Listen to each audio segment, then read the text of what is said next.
Hello and welcome to lecture number 15. This is topic 2.4, African resistance on slave ships and the anti-slavery movement. The first learning objective is to describe the methods by which Africans resisted their commodification and enslavement, individually and collectively, during the Middle Passage. The experience on slave ships, as we've discussed earlier, was grim. There were unsanitary and crowded conditions, and there was also a lot of cruelty from the slave ship captains and crew. The trauma of deracination, which means forced displacement, the commodification, which means being turned into objects, and the lifelong enslavement that was about to follow were compelling reasons for the resistance that occurred on slave ships. Most resistance happened before the slave ship had sailed off the coast of Africa because the chance of returning home seemed more likely. They were still near the African coast, not in the middle of the Atlantic Ocean or thousands of miles away on a different continent. However, their chances of escape while still on the African coast were still unlikely because the people nearest the coast were part of the kingdoms that had enslaved them.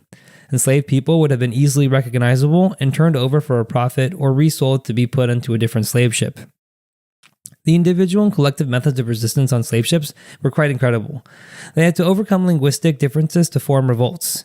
Slave ship captains who bought enslaved people from the barracoons or holding cells of the coast would often buy enslaved people from different ethnic and linguistic backgrounds to prevent revolts on the ship. Women and children who sometimes had freer movement across the ship often played crucial roles in revolts by providing tools or weapons to the men to free their chains and attack the crew. One instance of such a revolt is the Little George in 1730, in which the enslaved successfully freed their chains, seized control of the ship, and navigated back towards Africa. When they reached the coast of Sierra Leone, the surviving captives and crew abandoned the ship. Another major instance of a rebellion on board of a slave ship is the New Britannia in 1773.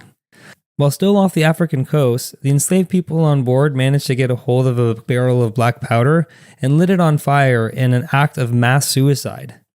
The act killed most of the crew and enslaved people on board, showing that they would rather die than willingly go into a life of enslavement. Individual acts of resistance also included hunger strikes. Enslaved people were already receiving very scant portions of food daily, but refusing to eat was a way for them to regain some form of agency and control over their lives. The same goes for those who tried to jump overboard. In a future slide, we'll discuss some of the consequences for hunger strikers and the measures taken by slave ships to prevent more people from jumping overboard. The resistance on board made the slave trade more expensive and dangerous. To reduce the risk of resistance, slave ship captains had to increase the number of crew members to maintain control over the people on board, cutting into their profits. To offset this, captains would then transport even more people to maintain high profits.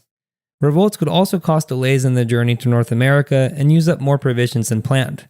Because of the resistance, slave ships captains justified harsher treatment. For those on hunger strikes, they used a metal tool called the speculum oris to force feed them. Whenever a revolt was quelled, those who participated would be punished. Depending on the perceived value of those who revolted, punishments varied. Those deemed highly valuable due to their physical appearance and labor potential might receive more lenient punishment than others. Women and children often faced harsher punishments, sometimes including death, because of their lack of perceived value.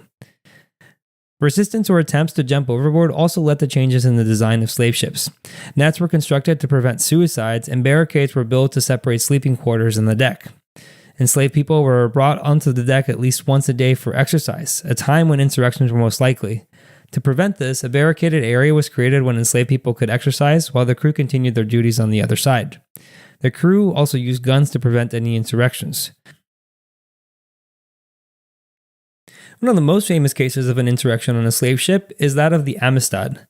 This successful revolt occurred in 1839 off the Cuban coast. It was led by a Mende captive from Sierra Leone named Sengbe Pie, also known as Joseph Cinque. The enslaved people killed the captain and forced the remaining crew to sail towards the United States. They were intercepted by a U.S. government ship responsible for collecting import duties. Once intercepted, the captives were arrested and went to trial to gain their freedom. The trial lasted 2 years, and ultimately, the Supreme Court granted their freedom. 35 survivors were able to return to Africa. The trial generated public sympathy for abolition, and former President John Quincy Adams argued before the court on behalf of the enslaved people. The Amistad case was significant as it highlighted the ongoing illegal trade of enslaved Africans even after the international slave trade was banned. The second learning objective is to describe the features of slave ship diagrams created during the era of the slave trade. An example of a slave ship diagram is on the screen. These diagrams depict the systematic arrangement of captives. Often, slave ships were older vessels that were repurposed to transport human cargo.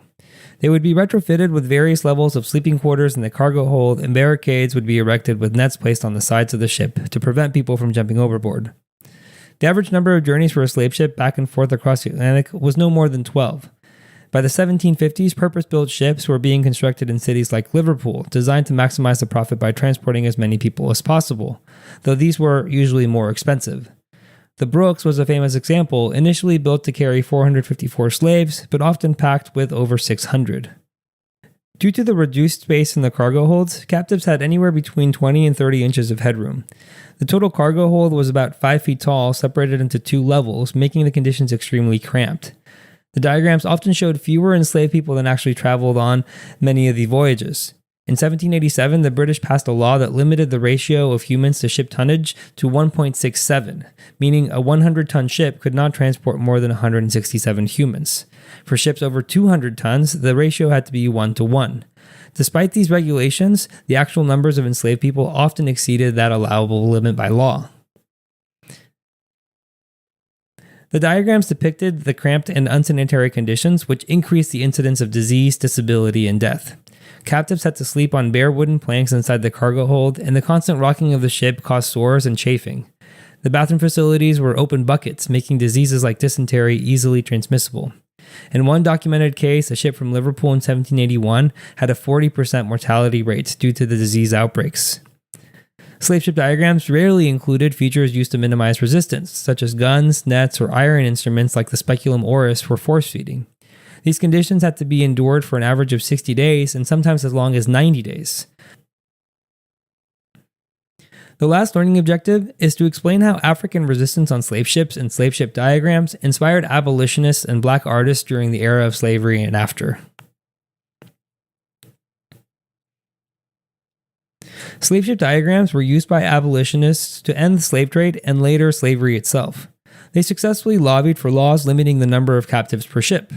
The British law in 1787 was a direct result of anti-slavery advocacy, using slave ship diagrams to highlight the inhumane condition captives endured.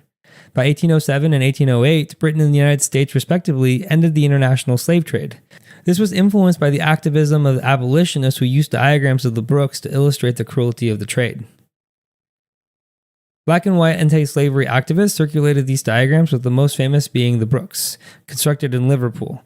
The diagrams show the cruelty of the cramped conditions and raised awareness of the dehumanizing conditions endured during the Middle Passage. The image of the Brooks became iconic in anti-slavery campaigns, appearing in pamphlets, posters, and books to garner public support of abolition. And despite how tightly cramped the diagrams make it look inside of the Brooks, the allowable limit of human cargo that the ship could transport was actually higher than the diagram could show. Since abolition, black artists have repurposed the iconography of the slave ship to process historical trauma and honor their ancestors' memory. They have transformed the image from one of suffering to one of resilience and strength, as their ancestors endured the conditions and continued their lineage in the Americas. Contemporary artists like Kara Walker and Romare Bearden have incorporated slave ship imagery into their works to highlight the enduring legacy of the transatlantic slave trade. To recap, enslaved people resisted the inhumane and unsanitary treatment during the Middle Passage. Slave ships were outfitted with nets and barricades to deal with resistance. Slave ship diagrams circulated during the 18th and 19th centuries depicted the systematic arrangement of captives. Conditions on ships increased the incidence of disease, disability, and death. Resistance and conditions on slave ships inspired anti-slavery activism, and black artists have repurposed the iconography of the slave ship to process historical trauma. Thank you for watching. If you would like to watch the next lecture, click the thumbnail on the screen. And if you would like more resources to help you study, you can visit apushslides.com/afam. I wish you the best of luck with your studies, and I hope to see you back on the next lecture.